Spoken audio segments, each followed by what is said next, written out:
Sebelum kita lanjutkan ya ke Weibull distribution ya, kita kembali ke hazard function ya sebelumnya ya.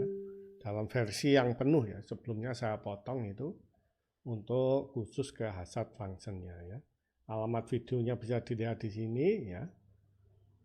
Dan kita sudah memainkan separuh sebelumnya. Oke, kita mainkan dalam versi penuhnya. Welcome to Institute of Quality and Reliability. Hi, this is Hemant. In this video, we will explain the concept of hazard rate with a simple example. We will also explain the mathematical relationships of hazard rate in exponential and Weibull distributions. The hazard rate.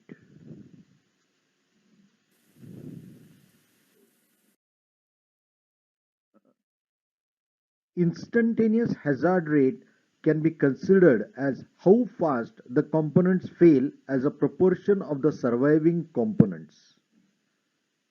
Mathematically, hazard rate h of t is equal to f of t upon r of t, where f of t is the probability density function at time t and r of t is the reliability function at time t.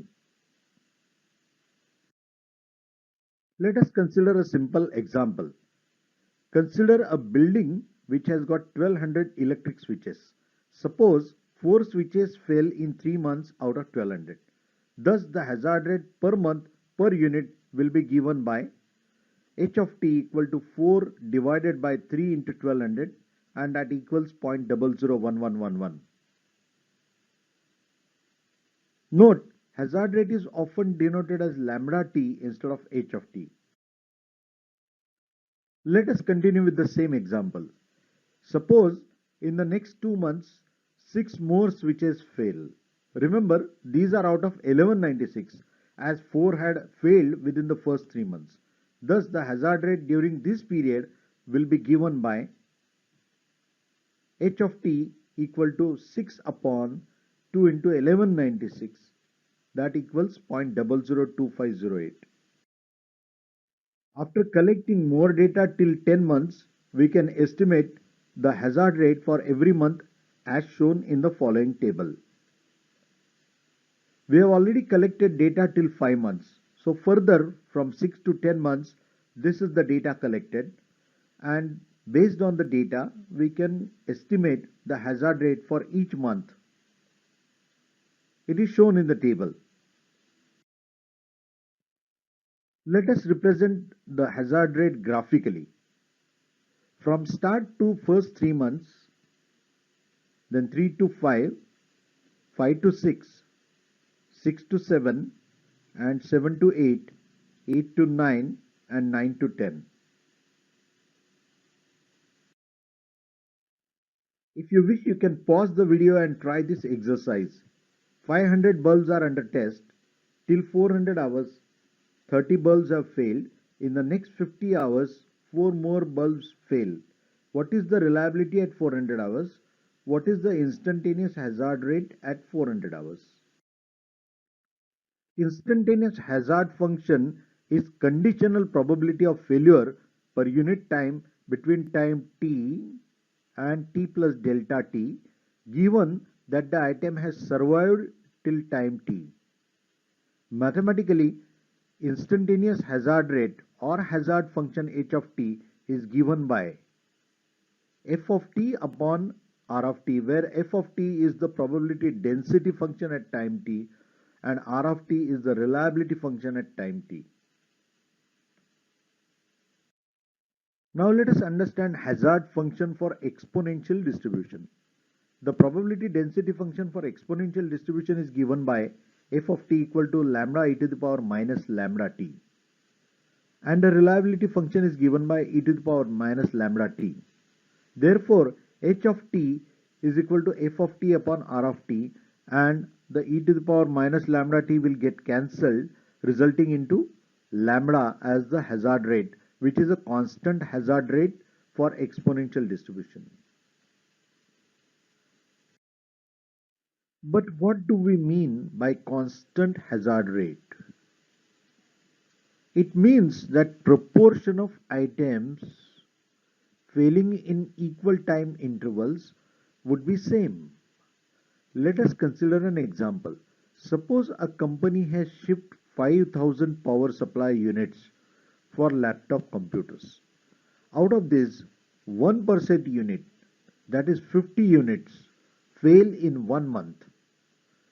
If the hazard rate is constant, then out of the surviving 4950 units, 1% units, that is 49 units, will fail during the second month. A table of failures with constant 1% hazard rate is shown in the video here.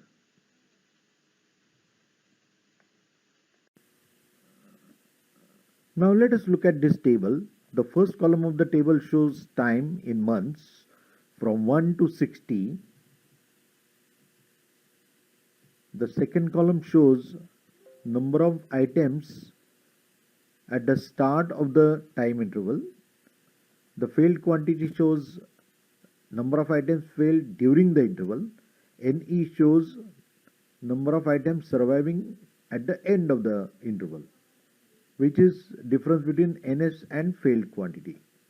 And H of T is the hazard rate, which is 1%, which is constant throughout. So during the first month 50 failed, so 4950 survived. Out of this 4950, another 1%, that is 49 failed, so 4901 survived. Out of this 4901, again 1% failed, and so on.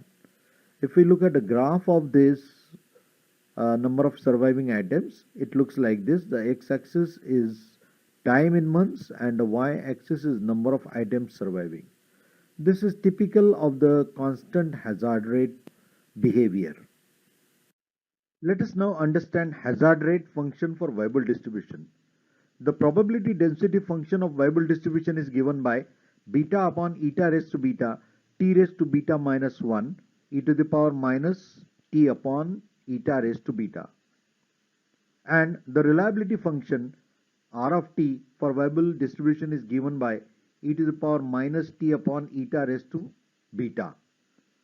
Now using these two equations, the hazard rate h of t can be written as f of t upon r of t, and if we use the above equations, the e to the power minus t upon eta raised to beta gets cancelled, and therefore what remains is beta upon eta raised to beta t raised to beta minus 1. Now in this equation, observe that when beta is less than 1, the hazard rate will reduce as time t increases. When beta is equal to 1, the hazard rate will be constant, and when beta greater than 1, the hazard rate will increase as time t increases. Thus, hazard rate for Weibull distribution varies with time. Now remember the product life cycle, where the time was x-axis and instantaneous hazard rate was the y-axis, and this is the bathtub curve of the product life cycle. In the initial burn-in period, the failure rate or the hazard rate is decreasing, wherein beta is less than 1. In the useful life period, where the random failures occur, the hazard rate is constant with beta equal to 1. And in the end of life period, the wear out failures occur and the hazard rate is increasing with beta greater than 1. Thus, Weibull distribution can model all three phases of the product life cycle.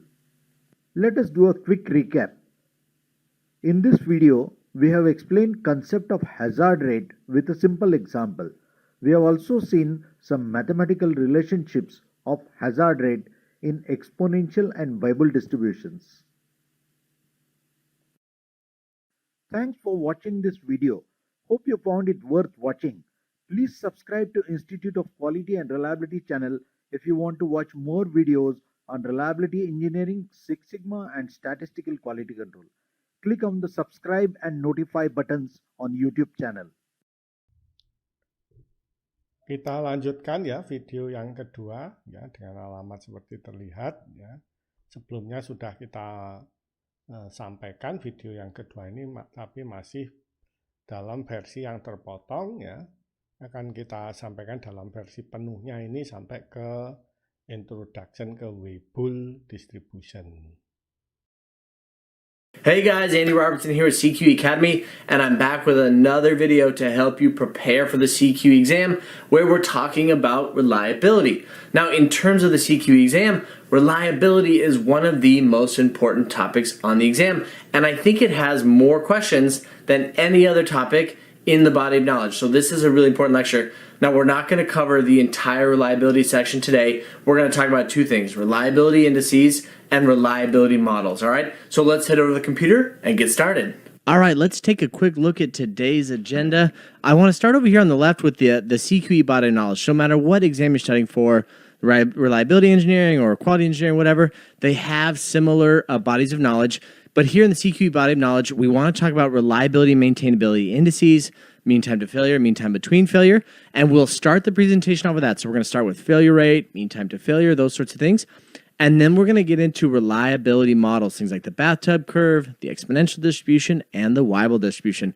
By the way, we'll save things like here, the maintenance tools, and you'll also see like hazard tools like FMEA. We'll cover that in a different video, but today we're just going to focus on these indices and the reliability models.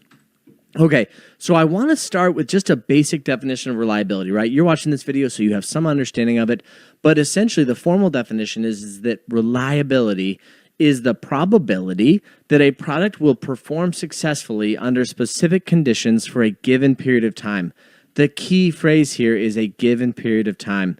You know, reliability, the way I like to explain this is that reliability is quality over time, right? We build these products, we make these products, we use these products, and we expect that they're able to perform at a certain level over a given period of time. And so that's how I want you to think about reliability, because there's very much a relationship between reliability and time, right? We expect high quality over time. All right, so let's get into those reliability indices. The first one I want to talk about is called the failure rate. This is the most basic reliability index, and it simply describes the rate at which your product fails over time. And I've included a bunch of pictures here, right? Light bulbs fail, lawnmowers can be used for a particular period of time and then they fail. And that's essentially the failure rate. And so oftentimes we like to talk about the rate at which a product fails over time. Now, the more meaningful metric that you'll hear most often is something like mean time to failure. Now, I want to explain this to you because this is a reliability index for non-repairable units. Now, I want to make a huge distinction here because there are products that we make, and this light bulb is the perfect example.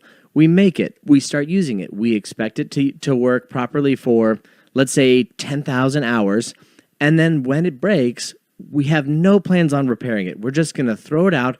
We're not going to fix it. We use the light bulb, and then we're going to throw it out. There are a ton of items out there that we produce and that we use that are considered non-repairable units, right? This AC motor, this light bulb.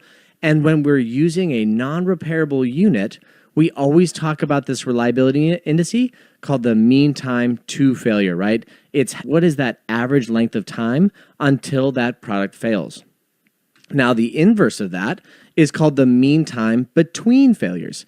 So when we're talking about the reliability of a repairable unit, we want to talk about a metric where we start using it and then we use it for a period of time and then it breaks and then we fix it and we start using it again, right? So things like common appliances, automobiles, lawnmowers, airplanes, these items all are repairable. And so when we're talking about a repairable item, in your head, if you produce a repairable item, the metric that you're going to use is mean time between failure. In fact, and I'll show you this on a future slide, but these two indices are identical to each other in every single way, except for this one distinction between non-repairable and repairable units. So in your mind, I want you to think of these two indices as very much identical. And again, that only difference is repairable and non-repairable units. And before I give you an example, I want you to know we're going to work an example from both these indices so you can see how they're calculated. I want to start by showing you the equations that we use for all three of these so that you understand the relationship. So when we're talking about the failure rate up here, we calculate that as the number of failures divided by a certain period of time, right? And you'll kind of see that this is generally reported as failures per hour. Okay, this is the rate at which your product fails over time per hour. Now, this isn't a very meaningful metric because our customers never really talk about our products in terms of the failure rate. If I'm the customer and I'm describing my refrigerator or my automobile or some other repairable unit, I'm going to describe that in the form of time, right? I want to buy my fridge and I want it to work for 6 years, 7 years, 10 years. I'm going to give you a unit of time that I expect the product should be able to last before it breaks. And that is the mean time to failure, or the mean time between failure. Now, the reason I wanted to show you these equations here is because I want you to see the variables, right? Essentially, this equation is simply just inverted. When we're calculating the mean time to failure or the mean time between failure, we're simply just taking the inverse of the failure rate, and it reflects the amount of time that passes before we have a failure on average. Now, you'll also notice that we use the same Greek letter here, theta, to represent mean time to failure and mean time between failure, and that is absolutely on purpose. Remember, these two indices, these two indexes, are identical in every single way, except that mean time to failure is non-repairable units, and mean time between failure is talking about a unit that is repairable. And then I just want to kind of summarize this slide by showing this relationship. The failure rate, which is lambda, is the inverse of theta. It's the inverse of mean time to failure, and vice versa, right? Our mean time between failure, or our mean time to failure, is simply just the inverse of the failure rate. So that's the relationship between these two indexes. By the way, before we move on, I know I've thrown a lot of equations at you. This presentation will have a lot of equations, and I want to give you a cheat sheet that you can use on the CQ exam. Just head over to cqacademy.com/free cheat sheet. It's got all these reliability equations, and I'll give you a practice exam for reliability specifically to help you use these equations, help you practice and prepare for the CQ exam. All right, let's keep going. All right, now let's do an example of a failure rate. So let's say we have 20 units, and we put them on test. We start running them at their normal operating condition, and we run all 20 units for 1,000 hours. In that time period, 6 of those units fail at the following hours, right? You can see those hours here. What is the failure rate of the product? Now we can use our equation here. So let's see what we've got. The failure rate lambda is equal to the number of failures. Now remember, we had 6 out of the 20 units fail, so we had 6 failures. And then in the denominator here, we have the operating time. So for those 6 units that failed, we can simply just take those data points right out of the problem statement and put them in here. Now, the other thing you have to consider, and this is the biggest mistake people make when they calculate the failure rate, is they don't account for the time associated with the products that didn't fail. So we had 14 units that made it the full 1,000 hours of testing. And we obviously need to account for that time in the denominator here to get an accurate prediction of our failure rate. And so we can take that 6 divided by the 17,980, and we can talk about our failure rate as 0.000334 failures per hour. Now, I want you to kind of look at that number and think about what it means, because it's nearly meaningless, right? It's hard to contextualize that result. Like, what does that even mean? Is that a good number? Is that a bad number? How does that relate back to the customer's needs for our products? And that's the specific reason, right? The answer to that question is the reason why we generally talk about reliability in terms of the mean time to failure or the mean time between failure. And so on this slide, all I'm really showing again is that inverse relationship between the failure rate and the theta value, that mean time to failure, the mean time between failure. And we can take this exact same example and we can essentially use this equation to calculate the mean time to failure for our product. So again, we have 20 units, we put them on test, we run them at their normal operating conditions for that full 1,000 hours. Remember, we have 6 units fail, and then here are those time marks, those time values. And we can simply plug in this equation for theta, right? So the mean time to failure, let's say it's a non-repairable unit. So the mean time to failure, we've got the time values. So here are those 6 different time values, plus the 14,000 hours for the 14 units that all passed, divided by 6. And this is a much more meaningful answer. Look at this. Our mean time to failure is 2,996 hours to failure. Now, let's say we're talking about, I don't know, a motor or some other device that we've made. If our customer has told us that, you know, the motor really has to be able to last for 1,000 hours, well, we're good here. The data seems to indicate that our product, meets their reliability needs. If they come back to us and say, no, the product needs to last at least 10,000 hours, well, then maybe we don't have the reliability that the customer needs. So that's the beauty of mean time to failure and mean time between failure, is that those reliability indices really reflect kind of the customer need for our product. The other way we could have calculated this is by simply taking the failure rate from the previous slide, taking the inverse of that failure rate, and we'd come out to the exact same number. Okay, so now we're on to kind of the second part of the presentation, which is all about those reliability models. And so the first model that we absolutely have to talk about is the bathtub curve. It's not a model that we use to actually make reliability predictions. It's a model of the reliability of a unit, of a general device or a general product over time. And the general concept is that when we launch a new piece of equipment, let's say we're talking about either production equipment or even a product, right? When we launch that new product or we first produce a product, sometimes there can be it's an early failure period, right? An early life period where our failure rate is high, but then as time progresses, we work out some of those kinks. Maybe it's manufacturing issues, assembly problems, defective parts or assembly steps that weren't performed correctly. Oftentimes when we first launch a new device or a new automobile, maybe we have this early failure period here that we have to work through. A lot of companies perform like a burn-in, whether it's an automotive company who runs a car for 10 miles or 20 miles or 30 miles just to work out all those early kinks and detect any early failures in the process. But then eventually, most systems achieve this equilibrium period that's called the useful life period.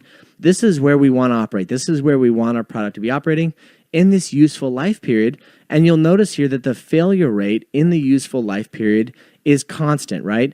And by the way, that's lambda. We were talking about that reliability indice of the failure rate. That's what we're modeling here, is the failure rate lambda over time. So that's a key characteristic of the bathtub curve, that in the useful life period, the failure rate is constant. And when the failure rate is constant, we can use the exponential distribution to make reliability predictions for our products or for our equipment. So let's look at that now. Let's switch gears now and talk about, okay, we're in the useful life period, our failure rate is constant. How do we make reliability predictions using the exponential distribution? And so let's say we're testing motors, right? And we're making this AC motor. And let's say we have 3 different designs and we've put them all on test and we've calculated 3 different mean time between failure values. The first is 500 hours in green, and you can see how the reliability, right, really kind of tanks really quickly here when we have a poor mean time between failure. The other designs performed much better, right? We've got a mean time between failure of 2,500 hours and a mean time between failure of 5,000 hours. And you can see how this plot of reliability is substantially better over time when that mean time to failure is longer. The y-axis here of this reliability curve is probability, right? It's the probability that your product is successfully performing at that stated instance in time, right? So for example, for this curve here in blue, right here at around 3,500 hours, there's a 50-50 shot of our product failing or performing successfully. And then, by the way, here is the actual equation that we use to calculate reliability using the exponential distribution. And you'll notice there's one parameter here. The reliability distribution is fully characterized by a single parameter, and that's lambda. So we talked about the failure rate. Lambda is really important for the exponential distribution. And then again, remember, that's simply just 1 over theta. So if you're making a reliability prediction and somebody gives you the mean time to failure or the mean time between failure, you can always convert that into lambda. All right, let's do an example real quick. So you've tested 20 units and you found that your mean time between failure is 2,996 hours. What is the reliability of our product at 1,200 hours of operation? So here's a reliability curve of a product that is exponentially distributed, right? We're in that useful life region. And our mean time to failure or mean time between failure is 2,996 hours. Here's how we calculate reliability. So remember, reliability is a function of time. It's e raised to the negative lambda t, where again, remember, lambda is just that failure rate. And now we can simply plug in what we know. So we know we're solving for reliability at 1,200 hours, right? So our t value is 1,200 hours. And then our theta value, this, right, you can see theta here in the denominator, is simply 2,996. And when we work out this equation, it comes out to 0.6699. So the question is, how do you interpret that result? Now, if you come over here to the actual reliability graph and you find 1200 hours here on the x-axis, right, because this is time, you find 1200 hours and you come across and you go, that looks about right. You know, we have about a 66, 67% reliability at that stated instance in time. Now, you can interpret this two ways.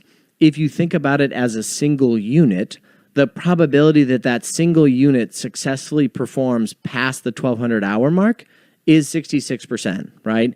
Just one unit, the probability of operating past 1200 hours is 66%.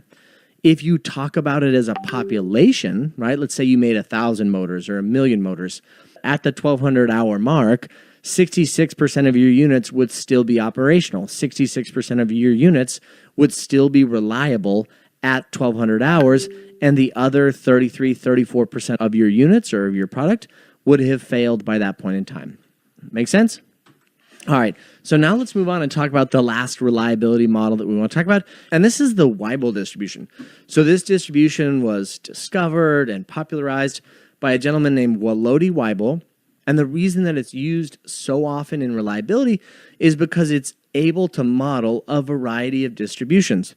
So I wanted to show you this picture of the bathtub curve again because, you know, the beauty of the bathtub curve is it tells us that the failure rate of our product will change over time. Early on in the product's use, we might have this decreasing failure rate in the early failure period.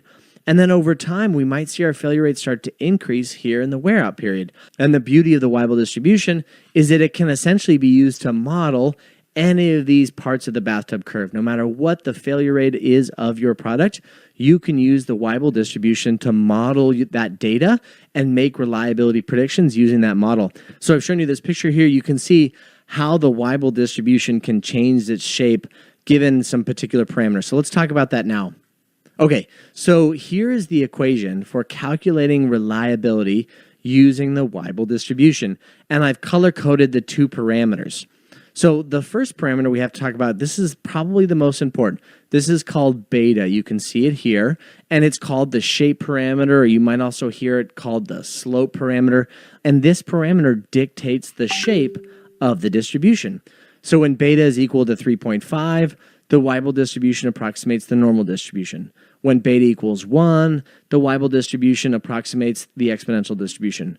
When beta is less than 1, you can see it here at 0.85, the Weibull distribution approximates a system with a decreasing failure rate. And same thing here, when beta is greater than 1, we can now model a system with a increasing failure rate. And this is where the distribution gets its versatility, is from that shape parameter. By the way, I call it beta, a lot of textbooks call it beta, but you need to be really careful. Depending on the textbook you use, you'll see this called by a different parameter. So make sure to pay attention to the way it's described instead of just looking for that Greek symbol beta, because I've seen it called gamma, I've seen it called eta. There's other Greek letters that are used to designate the shape parameter. And then the other parameter that defines the Weibull distribution is theta. Okay, and again, this is that scale parameter. This is that mean time to failure. So for example, you know, when the Weibull distribution takes on that normal distribution shape, that scale parameter essentially stretches the normal distribution out over time, which in the world of reliability is a great thing. It means that our product is performing successfully over time, right? This curve here in blue, all of the products fail at this point in time, right? But when we talk about this curve in gray, it's stretched out over time, right? So we want a larger scale parameter, right? The bigger the scale parameter, the more reliable our product is. And then the other analogy here is back to that mean time to failure. That scale parameter is analogous here to the mean time to failure in that exponential distribution. And you can see how when our mean time to failure is larger, right, our reliability gets kind of stretched out over time. By the way, real quick, before we do an example, I know I said this verbally, but if your beta value is less than 1, your Weibull distribution represents a system with a decreasing failure rate. When beta is equal to 1 here, the Weibull distribution approximates the exponential distribution. When beta is greater than 1, you can see that here, when beta is equal to 2, the Weibull distribution represents an increasing failure rate, a system with an increasing failure rate. And then when beta is equal to 3.5, that Weibull distribution approximates the normal distribution. Okay, let's do an example real quick of a reliability calculation using the Weibull distribution. So let's say your product fits a Weibull distribution and your data indicates that you have a slope parameter of 2. Remember that you can either call it the slope or the shape, right? That's an important parameter. Your data also indicates that your scaled parameter is equal to 8,000 hours. Remember, that's your mean time to failure or your mean time between failure. What is the reliability of your system at the 5,000 hour mark? So this is the point in time at which we're trying to calculate the reliability of our product. So remember, reliability is a function of time. Here's that equation. And so now we can start talking about those parameters. Beta is our shape parameter or the slope parameter, and it's equal to 2. Theta, that's our scale parameter here. And the problem description tells us our scale parameter is equal to 8,000 hours. And T is simply just that point in time that we're attempting to calculate the reliability of our system. So now we can plug in these parameters to calculate the reliability. So it's E raised to the negative, and then we have this fraction, 5,000 divided by 8,000. We square that, and then of course we complete the exponent, and we can calculate the reliability at 5,000 hours to be 67% reliable. All right, that was it for today. Hope you really enjoyed it. If you have any questions, shoot me emails at andy@cqeacademy.com. By the way, if you're preparing for something like the CQE exam, I've taken all of these reliability equations and I've put them into a cheat sheet that you can use on the exam to help you be successful. So if you want to get a hold of that cheat sheet, just head over to cqeacademy.com/free cheat sheet. And you can sign up there, get that free cheat sheet, and get a practice quiz to help you prepare for the CQE exam. That way you're as prepared as possible on exam day. All right, if you like this, hit that like button. If you want to stay on this journey to become a CQE, hit that subscribe button and that bell icon. That way as I publish new content, you get notified and you can kind of stay on that journey with me to grow yourself and grow your career. All right, have a great day. Thanks so much. Bye. Pada bagian terakhir, ya, video sebelumnya, dibicarakan tentang exponential distribution seperti ini ya.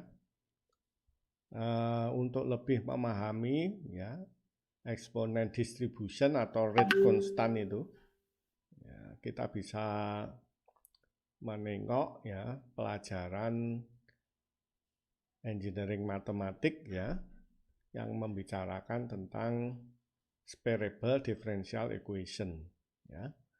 Oleh karena itu kita akan menuju ke sana ya sebentar lagi. Ada 2 contoh yang sangat dikenal pada separable differential equation, khususnya yang memiliki rate constant ya. Itu adalah laju pendinginan menurut Newton ya. Hukum Newton tentang laju pendinginan ya.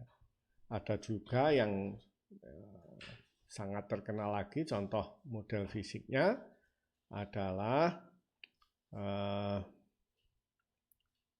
umur paruh dari isotop karbon ya. 2 hal itu nanti yang akan kita bicarakan agar kita memiliki pemahaman yang lebih baik tentang exponential distribution atau fungsi yang memiliki rate yang konstan. Kita akan memberikan contoh yang lain ya, yang menggunakan grafik ini ya, diagram ini ya. Misalnya adalah kita pengen mengaplikasikan hukum pendinginan Newton ya, Newton Cooling Law ya. Hukum laju pendinginan Newton itu bunyinya seperti ini ya.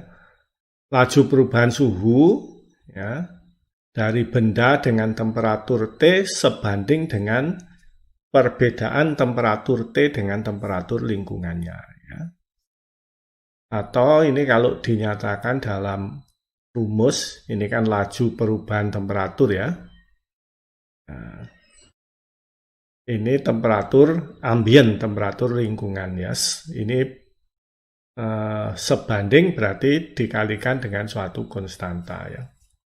Konstanta itu mungkin konstanta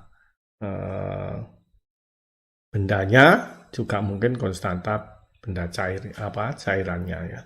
Tergantung benda yang ditinjau suhunya dan cairannya. Perlu pahami bahwa T ambient di sini dianggap konstan ya. Jadi kasus ini mungkin merupakan penyederhanaan yang untuk kasus-kasus yang ditinjau. Jadi misalnya kalau kita punya besi panas kemudian kita celupkan ke dalam seember oli, tentu tidak berlaku persamaan hukum pendinginan Newton karena temperatur olinya tentu akan naik saat kita mencelupkan besi ke dalam oli tersebut ya. Itu yang saat kita melakukan proses quenching itu ya untuk pengerasan besi misalnya atau baja gitu ya. Maka ini akan berlaku jika contohnya kita punya besi sebesar butir kelereng, kemudian dipanaskan misalnya, kemudian kita celupkan ke dalam danau ya yang airnya banyak luar biasa, sehingga kenaikan temperatur hampir tidak ada di danau. Hal yang sama juga berlaku untuk kasus yang kita gambarkan ini ya. Jadi suatu pemanas dalam ruangan dimatikan 2 jam sebelum tidur ya. Anggap saat ini T sama dengan 0. Jadi 2 jam sebelum tidur itu dianggap T sama dengan 0. Dengan temperatur 72 derajat Fahrenheit ya. Saat T sama dengan 0. Saat dimatikan itu dianggap suhunya dianggap T sama dengan 0 dan suhunya sama dengan 72 derajat Fahrenheit. Panas ya, 72 derajat Fahrenheit. Dan saat pergi tidur, karena tadi 2 jam sebelum tidur, maka saat pergi tidur adalah T sama dengan 2. Turun suhunya dari 72 derajat Fahrenheit menjadi 69 derajat Fahrenheit. Jadi ini kasus di negeri dengan 4 musim ya. Pada temperatur berapa ya saat pagi tiba ya nanti saat subuh katakanlah 8 jam kemudian dari saat tidur. Jadi kalau musim dingin itu tidurnya panjang-panjang ya. Ya, berarti ini tidur jam 9 ini sekitar bangunnya nanti jam 5 ya. Ya. Yaitu pada saat T10 itu berapa suhunya ya. Anggap temperatur udara luar ya berdasarkan weather report itu 0 derajat atau 0 derajat Celcius atau 32 derajat Fahrenheit ya. Bagaimana ini kita nyalakan pemanasnya apa enggak gitu ya. Ini suhunya sudah cukup panas 72 derajat Fahrenheit. Nah, kasus ini bisa kita anggap seperti bola besi sebesar kelereng yang kita masukkan ke dalam danau ya. Karena temperatur bumi yang suhu yang kan bisa dianggap tidak terpengaruh dengan adanya panas yang keluar ya dari ruangan kita. Oke. Maka kalau nanti 8 jam ya karena ini kasusnya listrik itu kan kalau di luar negeri itu kan mahal ya. Jadi kita kalau musim dingin ya itu kita biasanya pakai pemanas ya untuk membuat ruangannya panas. Kalau AC pendingin tuh malah hampir tidak ada ya, jarang yang AC-nya berfungsi sebagai pendingin. AC-nya lebih berfungsi sebagai pemanas. Ya. Maka waktu jam misalnya tidurnya jam 9 ya, berarti 2 jam sebelum tidur, jam 7 gitu ya. Habis maghriban itu jam 7 kalau musim dingin. Nah, dimatikan, terus kemudian habis isak jam 9 mau tidur. Ya, isaknya kalau musim dingin jam 9 kira-kira. Ya, tadi pas maghrib suhunya 72 derajat Fahrenheit. Sekarang mau tidur habis isak suhunya 69 derajat Fahrenheit. Ya, ini pemanasnya perlu dinyalakan apa enggak ya. Kalau suhunya nanti jam 5 pas subuh itu tidak terlalu dingin, ya sebaiknya nggak usah dinyalakan lagi ya pemanasnya biar menghemat listrik. Nah, kalau suhunya terlalu dingin, ya daripada kita tidur dan harus bangun kedinginan, menyalakan pemanas mungkin dinyalakan sekarang gitu ya. Oke, kita akan mencoba mengaplikasikan kasus ini menggunakan persamaan diferensial ya. Yang pertama tentu saja ini adalah hukum pendinginan Newton ya. Kemudian TA-nya kita ganti dengan 32 derajat Fahrenheit ya. Ini temperatur udara luar ya. Oke. Terus kita selesaikan, kita cari general solusinya ya nanti. Ini model matematikanya tadi. Kemudian kita selesaikan ya. Kita masukkan, kemudian ini T kecil ini waktu, T besar ini adalah suhu ya. Ini separable differential equation, dt kecilnya bisa ke sana, kemudian T-32 bisa ke bawah ya. Ini berarti variabelnya sudah terpisah antara T besar yaitu suhu dan T kecil yaitu waktu. Kalau sudah terpisah ya kita bisa mengintegralkan suku di sebelah kiri sama dengan dan suku di sebelah kanan sama dengan ya.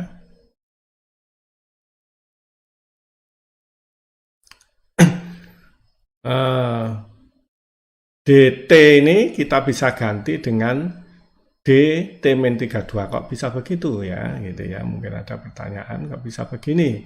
Karena turunannya T-32, dt besar min 32 itu kan sama dengan dt besar dikurangi D32 ya. Nah, maka ini turunannya dt ya tetap dt, turunannya 32 ini kan 0 ya.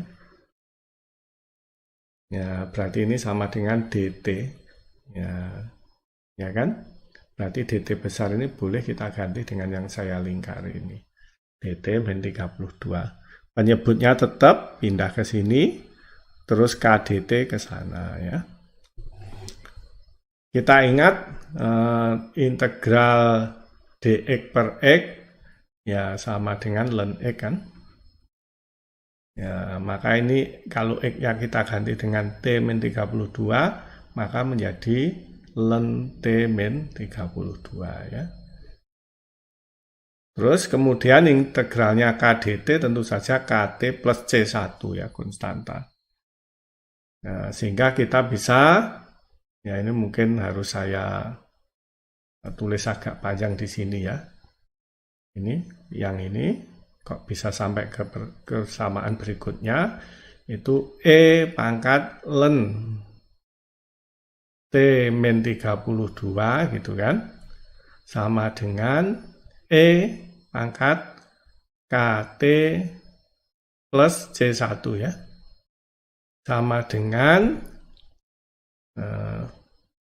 E pangkat KT dikalikan E pangkat C1. Ini E pangkat C1 suatu konstanta juga, sama dengan C ya. Kita bisa ganti konstanta E pangkat C1, kita bisa mengganti konstanta yang lain yaitu C dalam hal ini. E pangkat KT. Sedangkan E pangkat ln ya sama dengan ini sendiri ya. Sama dengan T min 32. Sehingga ini T min 32 sama dengan CE pangkat KT. Atau kita bisa memindahkan ke sana. T sama dengan 32 CE pangkat KT. Ya. Oke, ini general solutionnya kan.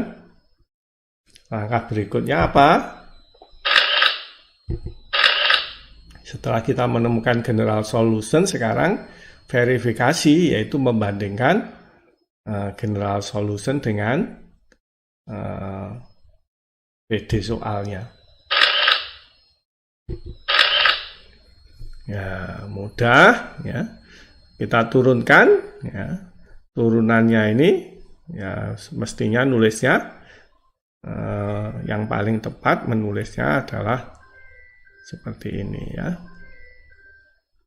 DT sama dengan D kalikan 32 tambah CE pangkat KT.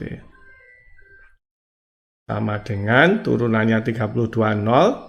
Turunannya CE pangkat KT ya KC E pangkat KT.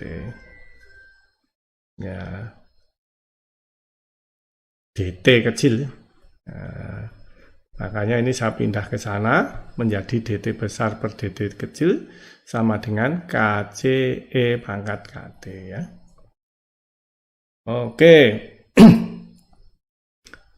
Soalnya adalah begini, maka kita masukkan T-nya kita ganti dengan bukan DT per DT kecil, kita ganti dengan KCE pangkat KT ya kan, ini. Terus K, T-nya kita ganti dengan ini. Nah, T sama dengan, bentar ya, K K kalikan T min 32 ya. Ya kan? Ya, T-nya kita ganti dengan 32 plus CE pangkat KT. Ini T-nya ini. Ya, dikurangi 32. Yang 32-nya saling menghilangkan, tinggal CE pangkat KT ya. Tentu benar ini persamaan ini. KCE pangkat KT sama dengan yang ini kan. Berarti ini sudah verified.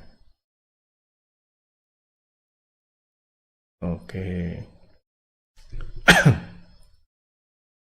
Selanjutnya, kita akan langkah berikutnya adalah mencari penyelesaian khusus ya. Particular solution atau particular solution ya. Ada yang menyebutnya partial solution ya. Yaitu apa? T waktu suhunya sama dengan 0, kita tahu sama dengan 72 derajat Fahrenheit ya. Kalau kita masukkan T0 ya, T0 berarti T sama dengan 32 ditambah CE pangkat 0 berarti menjadi 32 plus C ya. 32 plus C ya, itu sama dengan 72 derajat Fahrenheit, sehingga kita tahu C-nya sama dengan 40. Kemudian kita masukkan ke T2, ini mencari partial solution, berarti kalau T-nya sama dengan 2, T kecilnya waktunya, ini sama dengan T sama dengan 32 CE pangkat 2K ya. C-nya kita ganti 40 langsung, 32 ditambah 40, E pangkat 2K sama dengan 69 ya. Nanti dengan manipulasi matematika ya, maka kita akan peroleh ya, apa itu nilai dari K-nya. K-nya akan sama dengan ya ini ya, akhirnya nanti ya, maka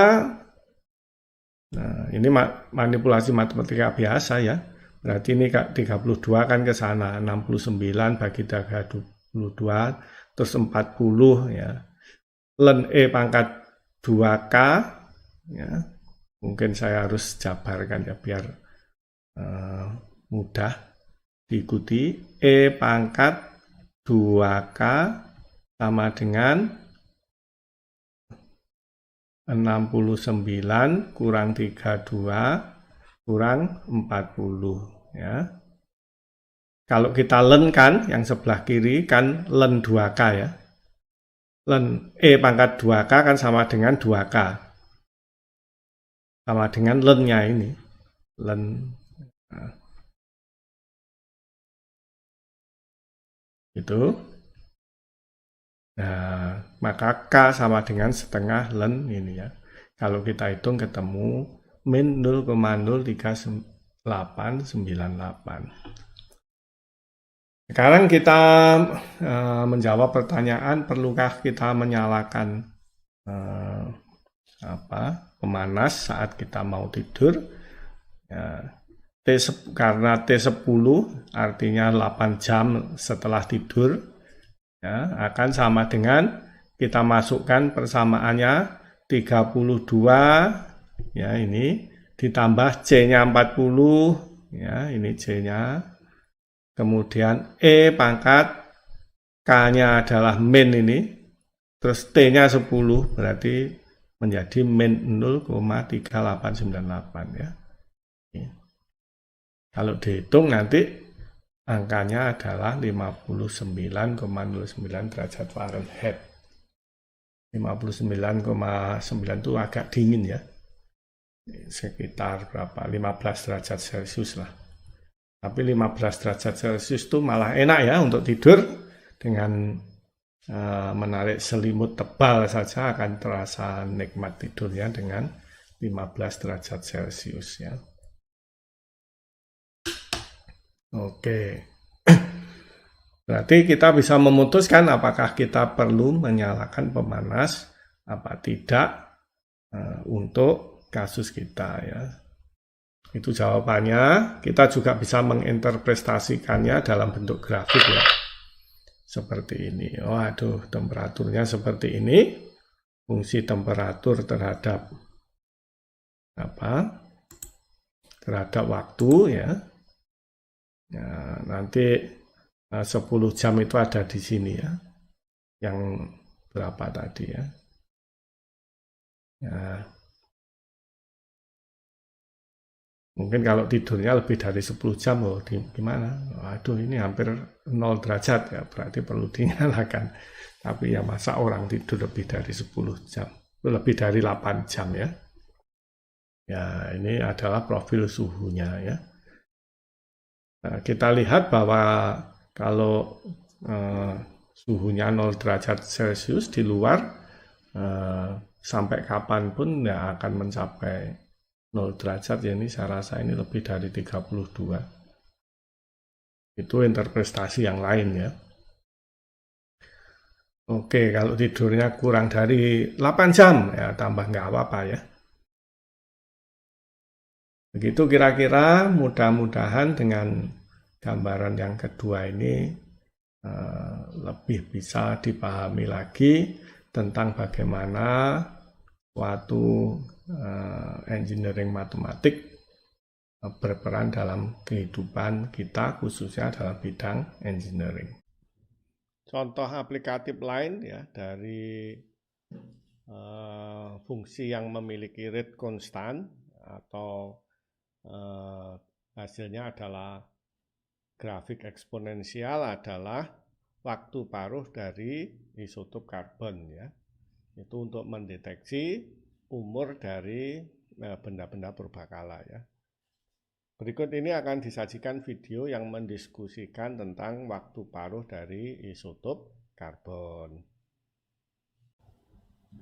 Contoh aplikasi dari separable ya, differential equation, persamaan diferensial yang bisa dipisah selain hukum pendinginan Newton adalah penanggalan radiokarbon atau radiokarbon dating ya.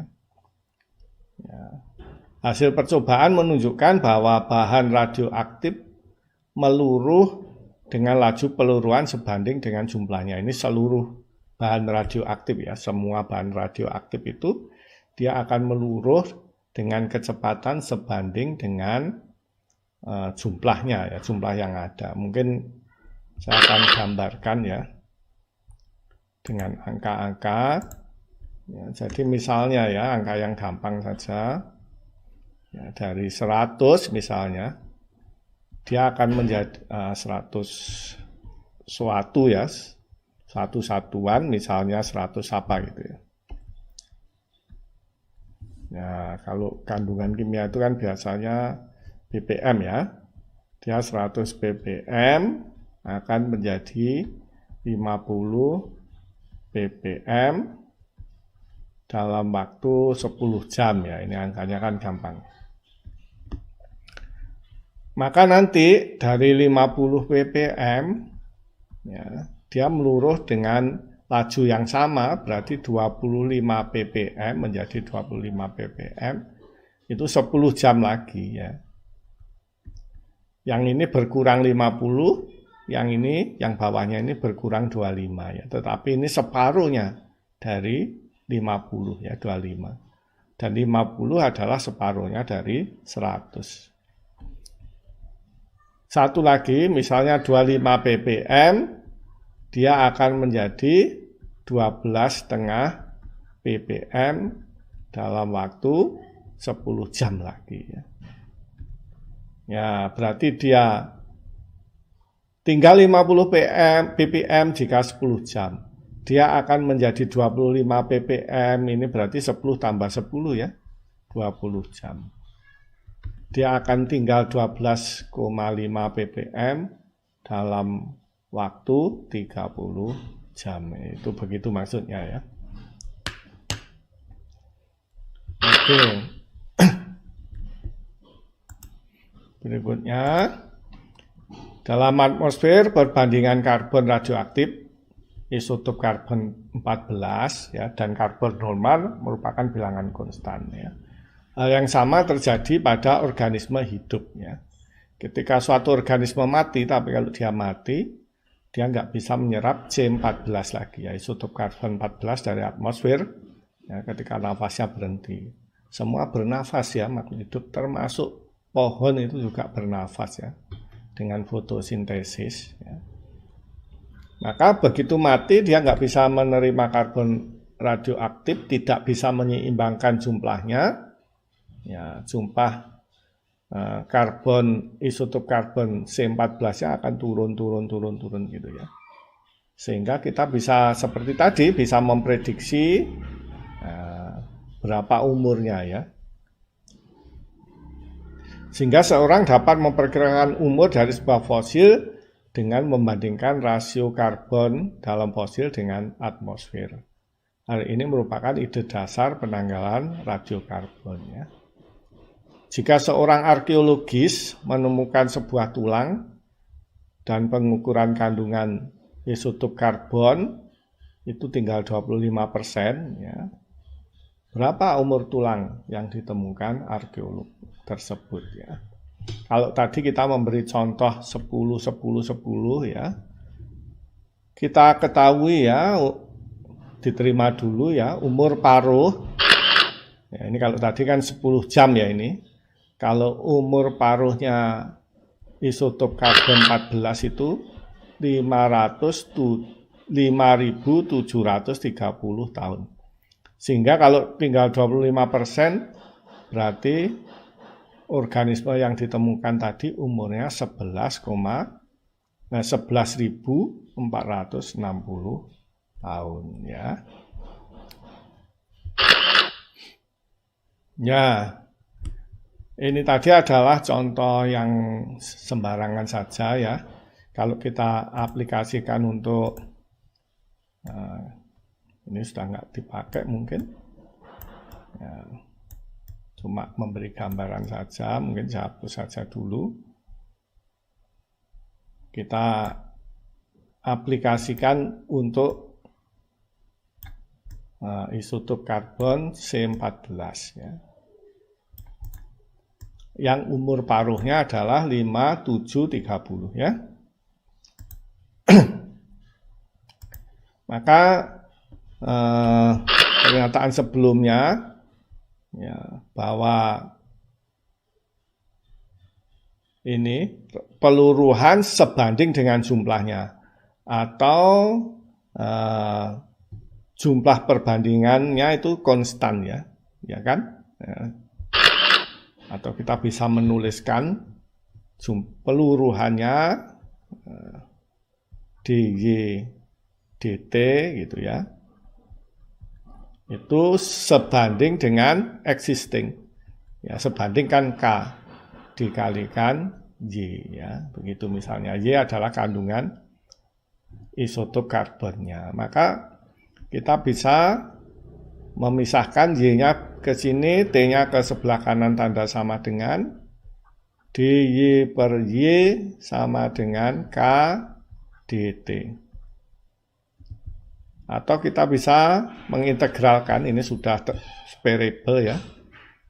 Kita bisa langsung mengintegralkan yang sebelah kiri sama dengan dan kanan sama dengan. Akan kita peroleh ln y sama dengan kt plus c. Ya. E pangkat ln y sama dengan y sama dengan E pangkat kt plus c ya. Atau sama dengan E pangkat C dikalikan E pangkat KT. E pangkat C bilangan konstan, A E pangkat KT ya. Jadi YGS sama dengan A E pangkat KT ya. Oke, sekarang kita evaluasi konstanta A-nya ya.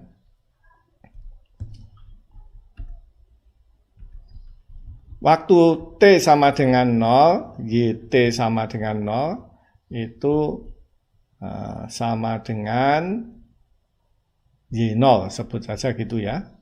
Maka ini tinggal kita masukkan, T-nya sama dengan 0, E pangkat K kalikan 0 sama dengan Y0 ya. E pangkat 0 1 sehingga A sama dengan Y0 ya. Maka kita bisa mencari konstanta A-nya itu menjadi YGS sama dengan Y0 E pangkat KT ya. Ini yang lebih aplikatif, yang persamaan yang bawah itu ya.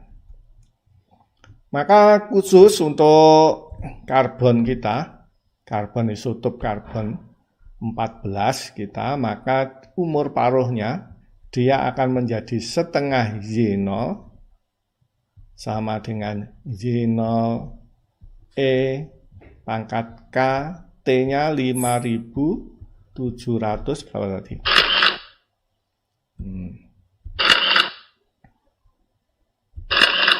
5.730 ya.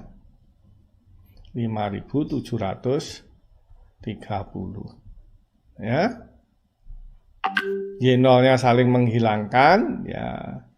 Maka setengah sama dengan setengah sama dengan E pangkat 5730 K ya.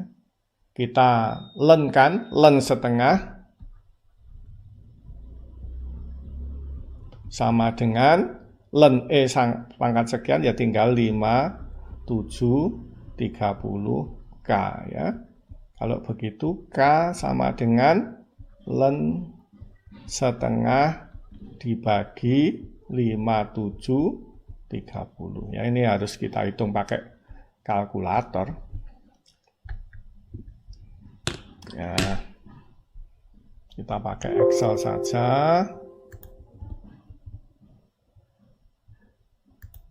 Nah, sama dengan len setengah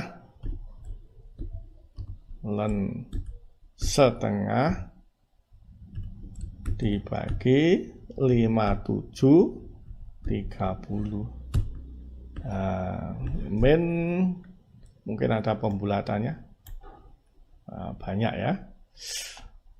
Oke, 121 gitu aja ya. Maka kita bisa 121. mengatakan bahwa K sama dengan min 0,000121 ya. Jadi khusus untuk isotop karbon ya kita memperoleh persamaannya YGS ya, bagi Y0 misalnya begitu sama dengan E pangkat K-nya itu ya min 0,000121 kalikan T. Ya, ini adalah partial solution untuk isotop karbon ya. Ini jadi kita sudah mengerjakan yang pertama yaitu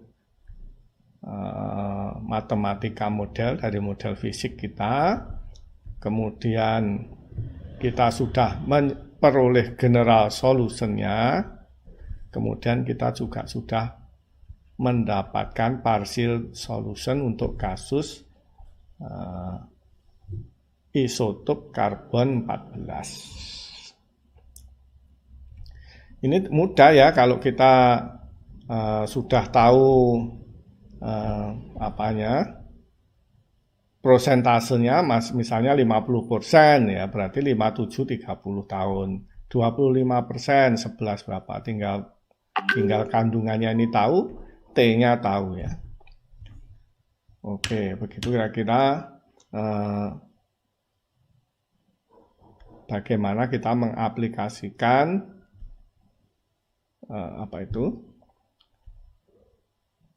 separable differential equation pada penanggalan pada penanggalan isotop karbon ya. Yang menjadi pertanyaan mungkin ini ya, kok tahu umur paruhnya 5.730? Apakah kita menunggu 5.730 tahun setelah dapat separuhnya gitu ya? Ya, atau kita menunggu sebentar ya, sebentarnya tapi 90% gitu aja udah tahunan ya.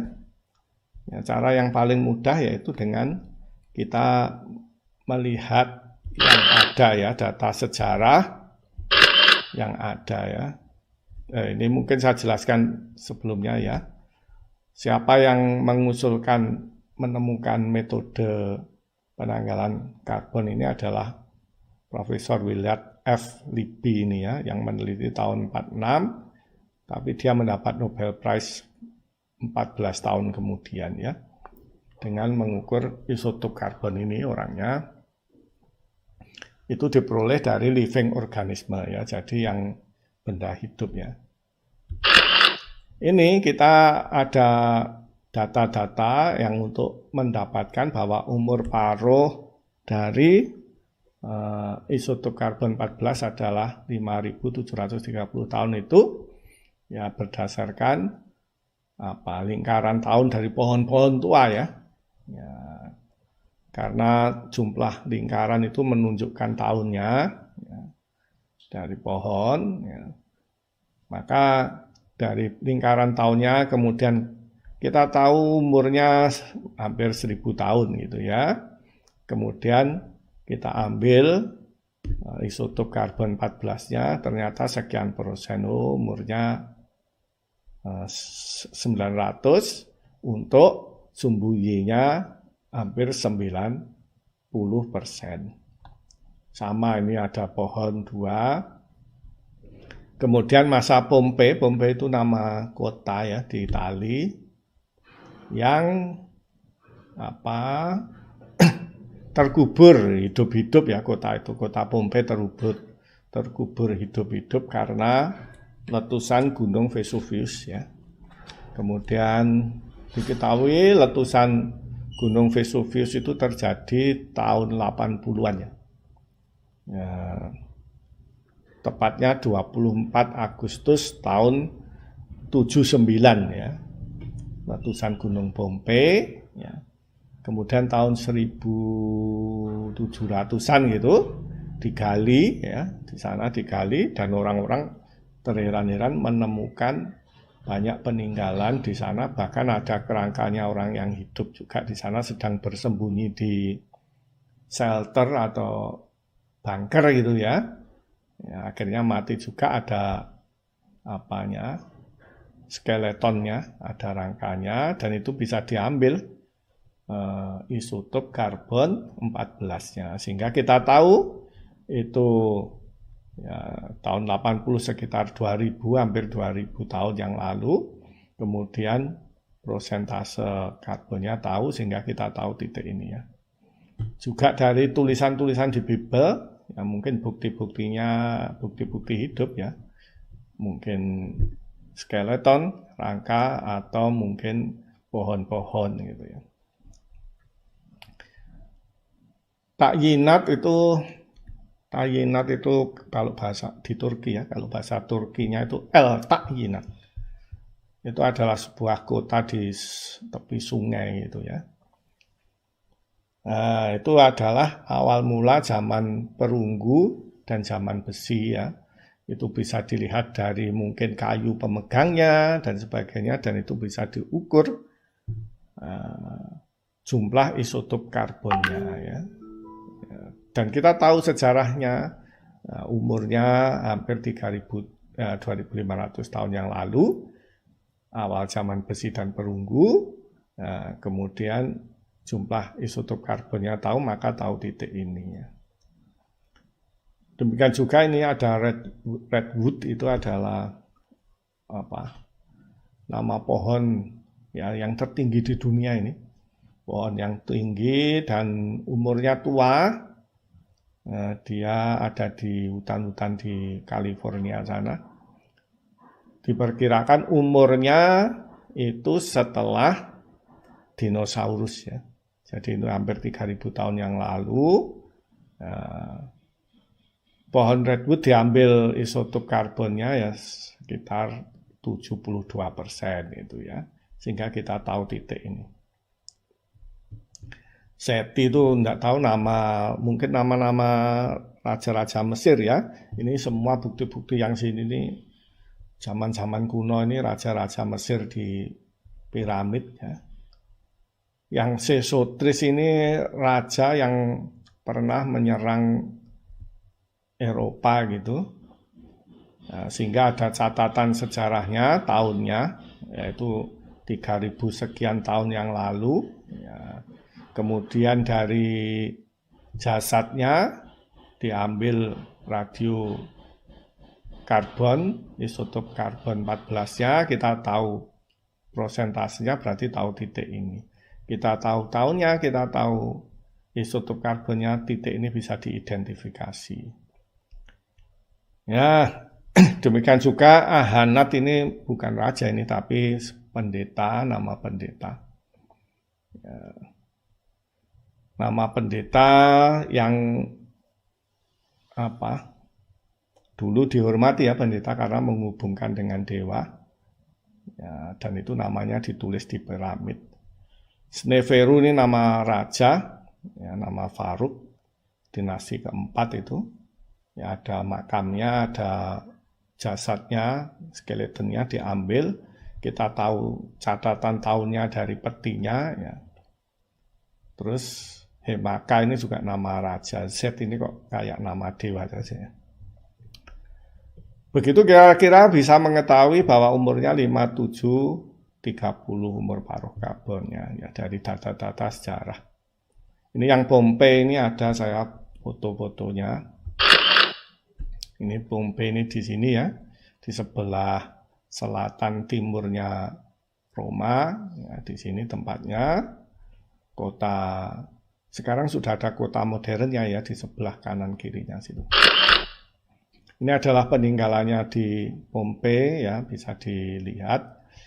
Itu digali begitu setelah terkubur ledakan Gunung Vesuvius. Ya, bisa luar biasa ya. Artinya kehidupannya sudah luar biasa ya, ada patung seperti ini, ada kolosium yang luar biasa juga, ya artinya zaman itu sudah ya, advance. Ya. Dan ini kota-kotanya ya masih ada peninggalannya, ya, bisa dilihat. Ya. Bahkan ini ada lorong jalannya yang masih ada ya, bekas-bekasnya ya. Ya, kata istri saya yang seneng buka YouTube, itu katanya bekas-bekas kerangkanya itu ada yang sedang melakukan hubungan, itu bahkan hubungan sejenis ya. Maka diperkirakan ini dulu kota maju tapi penuh maksiat sehingga mungkin dikubur hidup-hidup sama Tuhan Yang Maha Esa, mungkin ya, nggak tahu lagi ya. Tetapi bukti-bukti mengatakan itu ya, mengatakan bahwa ada banyak bukti yang orang sedang melakukan kegiatan seksual ya. Ya mungkin benar ya. Begitu kira-kira ya, kita sudah mendiskusikan secara panjang lebar ya, bagaimana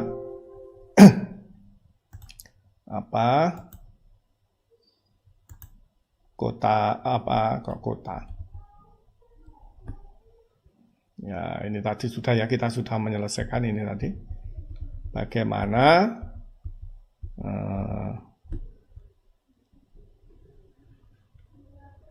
separable differential equation digunakan untuk penanggalan radiokarbon. Mudah-mudahan dengan penjelasan ini ya semakin memperjelas kepada mahasiswa bagaimana matematika mengambil peran dalam bidang engineering.